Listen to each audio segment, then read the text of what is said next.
홍대감댁 별채 낮. 봄 햇살이 쏟아지는 방. 방바닥에는 난해한 서책들이 어지럽게 널려 있다. 서윤 16세, 붓을 들어 맹렬한 기세로 그림을 그린다. 보통의 매화가 아니다. 가지가 용처럼 뒤틀리고 꽃잎이 붉게 폭발하는 홍매화. 먹이 튀어 그녀의 하얀 볼에 살짝 검정 방울이 맺혔다.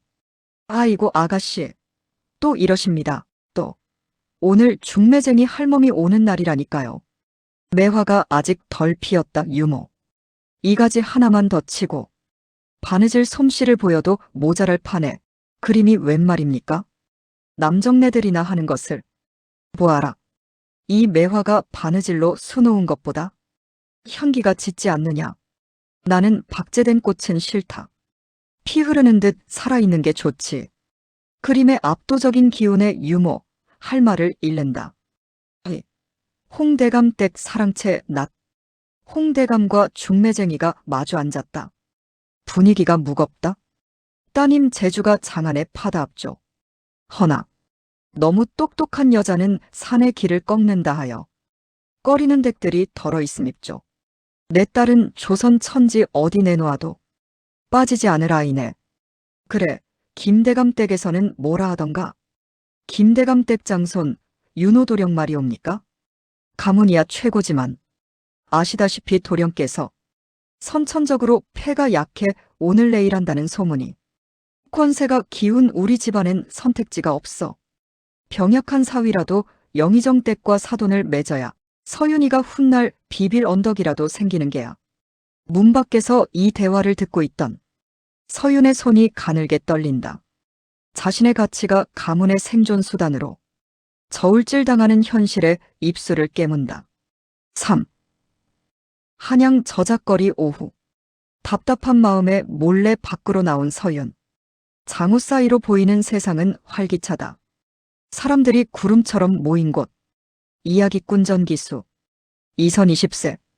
부채를 촥 펼치며 열변을 토한다. 그때 춘향이 몽룡을 향해 외치기를 내 비록 치마 두른 여인이나 절개는 서슬 퍼런 칼날과 같소.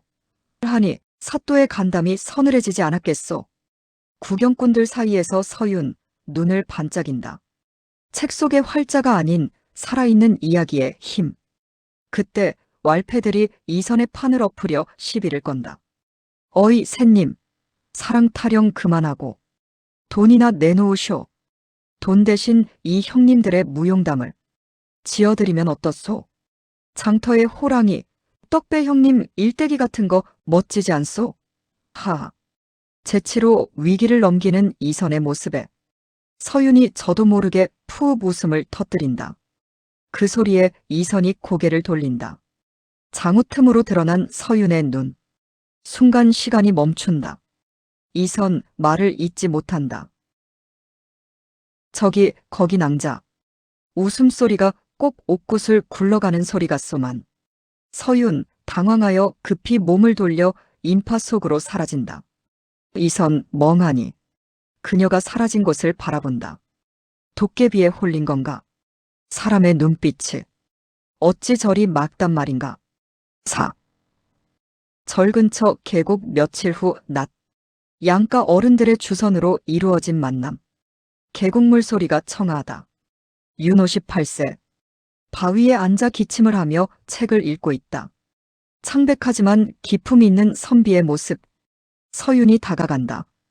윤호가 황급히 일어나려다 휘청인다. 손수건을 건네며 괜찮으십니까? 앉아 계세요. 송구합니다. 낭자의 고운 옷깃에 병색을 묻힐까 두렵습니다. 예법보다 몸을 보존하는 게 먼저입니다. 병은 죄가 아닙니다. 마음이 약한 것이 오히려 죄이죠. 도령의 눈빛은 병자 같지 않고 참으로 맑으십니다. 서윤의 당당하고 아름다운 모습에 첫눈에 반한다. 서윤 역시 병약하지만 자신을 존중해주는 윤호의 태도에 연민과 호감을 느낀다. 부끄럽습니다. 낭자 앞에서 꼴이 말이 아닙니다. 낭자의 글솜씨가 뛰어나다 들었습니다. 부디 제 부족한 몸이 낭자의 날개를 꺾지 않기를 바랄 뿐입니다. 장자, 소요유 편을 읽고 계셨습니까? 낭자께서 장자를 아십니까? 규방에서는 잘 읽지 않는 책인데 쓸모없음의 쓸모무용지용을 논한 구절을 좋아합니다. 세상이 버린 굽은 나무가 오히려 천수를 누린다는 말이 위로가 되더군요. 윤호의 눈동자가 흔들린다. 자신의 병약한 몸을 쓸모없는 것이라 자책해왔던 그에게 서윤의 말은 구원이었다. 저는 제 몸이 굽은 나무라 생각하여 늘 괴로웠습니다. 헌데 낭자의 말을 들으니 이 굽은 나무 그늘 아래서 낭자가 쉬어갈 수도 있겠구나 하는 욕심이 생깁니다. 윤호의 진심 어린 눈빛에 마음이 동한다. 이 남자라면 내 재능을 알아봐 줄지도 모른다. 단순히 가문을 위한 혼인이 아니라 말이 통하는 사람을 만났다는 설렘. 홀례식 시간. 화려하지만 어딘가 위태로운 홀례식. 화롯을 입은 서윤은 눈부시게 아름답지만 사모관대를 쓴 윤호는 서 있는 것조차 힘겨워 보인다. 맞절을 할 때 은호의 몸이 기우뚱한다. 하객들이 웅성댄다. 서윤이 절을 하는 척하며 윤호의 팔을 단단히 잡아서 지탱해준다. 아무도 모르게 제가 잡고 있습니다. 걱정 마셔요.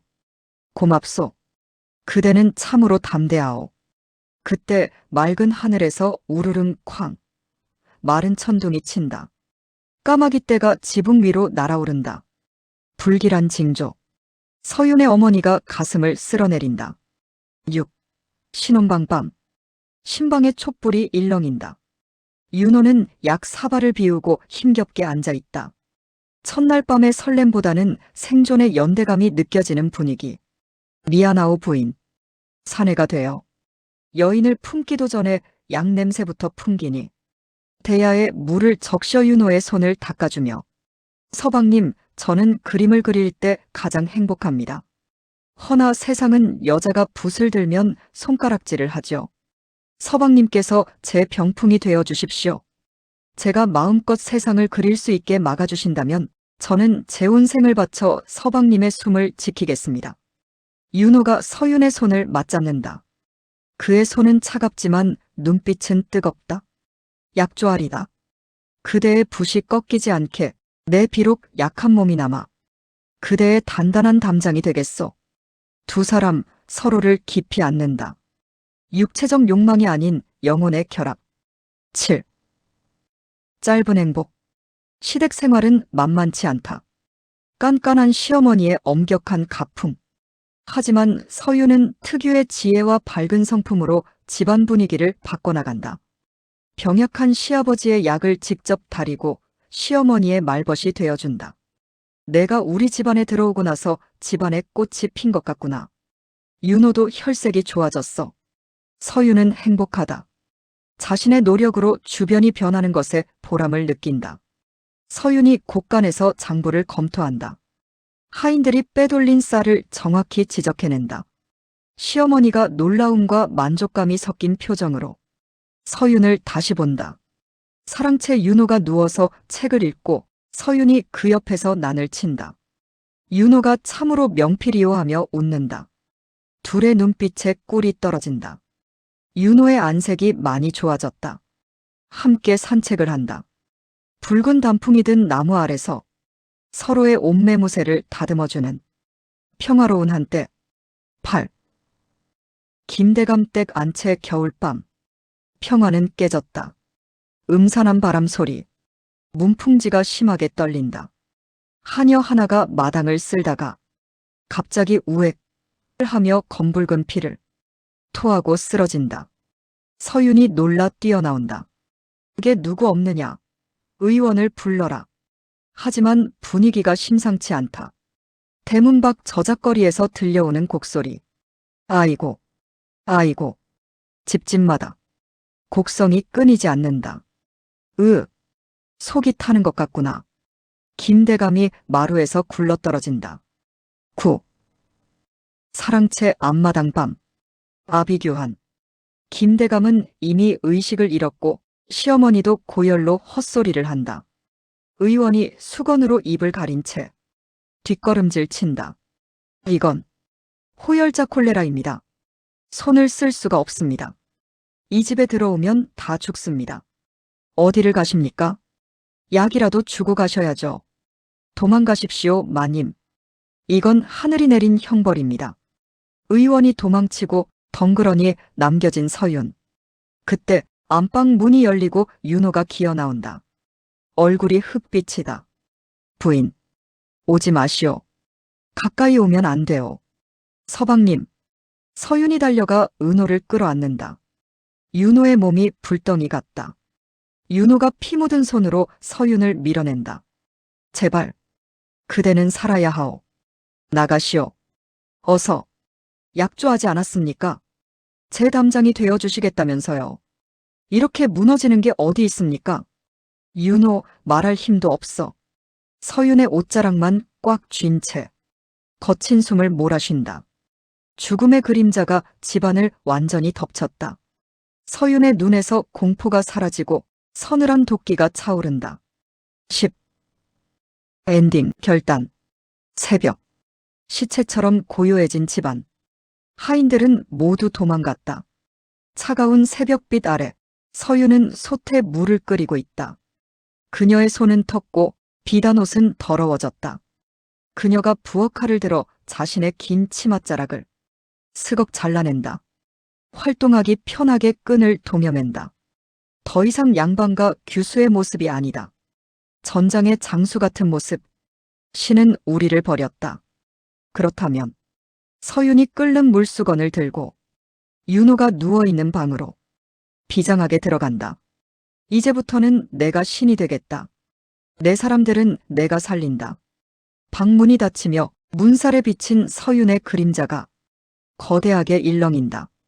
제1화 끝. 제2화 불꽃의 규수 거상 홍서윤 전 기대하세요.